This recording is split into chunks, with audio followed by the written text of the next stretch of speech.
Hear this word, O people of Israel, that the Lord has spoken concerning you, concerning the whole family that I brought up from the land of Egypt. You alone have I singled out of all the nations of the earth. That is why I will call you to account for all your iniquities.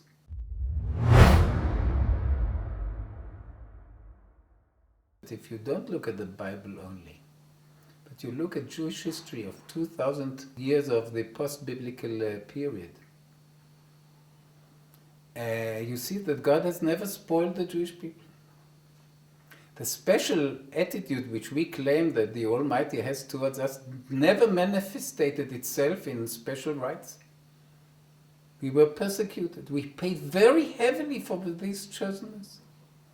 So that you can mobilize not only arguments from texts, you can mobilize the very fact that this is very difficult to be a Jew, as there is a Jewish saying. It's difficult to be a Jew. It's not only because of these 600 of the commandments, because it's very difficult to be different. One of the most important aspects of the biblical law, of the biblical legacy, is that the land of Israel is not an island. It's not in New Zealand. It's not in England. It is on the crossroads of the world, in the middle of the world, between Africa, Asia, and Europe.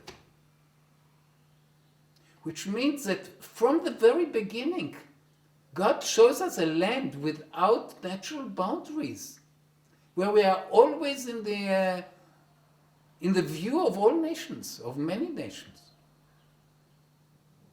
This shows a tremendous responsibility. In other words, we are chosen for the others, we are not chosen for ourselves. We don't live somewhere in an island and in a ghetto and we try to make this ghetto Jewish. No. We are always in interaction with the world. So our existence is highly important. Today it's even more important because we got the responsibility of being a sovereign state. All the promises to the Jewish people are conditioned. They are conditioned on the condition that we go in the way of justiceness.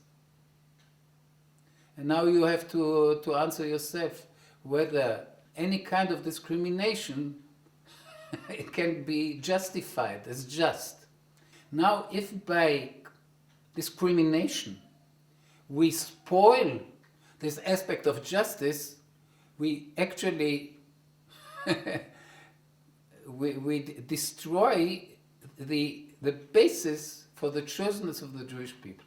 So the answer why God has chosen Abraham and his posterity is that because he needs a special unit in the army, you know.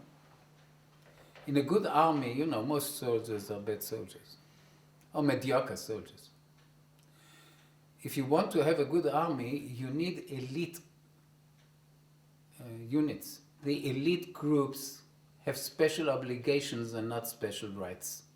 These are not aristocratic units, where only the children of the aristocracy are allowed to serve. The paratroopers or whatever, they know that they do most of the fighting, and they have a very tough training, and they pull all the army behind them. This is, I would say, in a very simplified way, how we Jews understand our chosenness.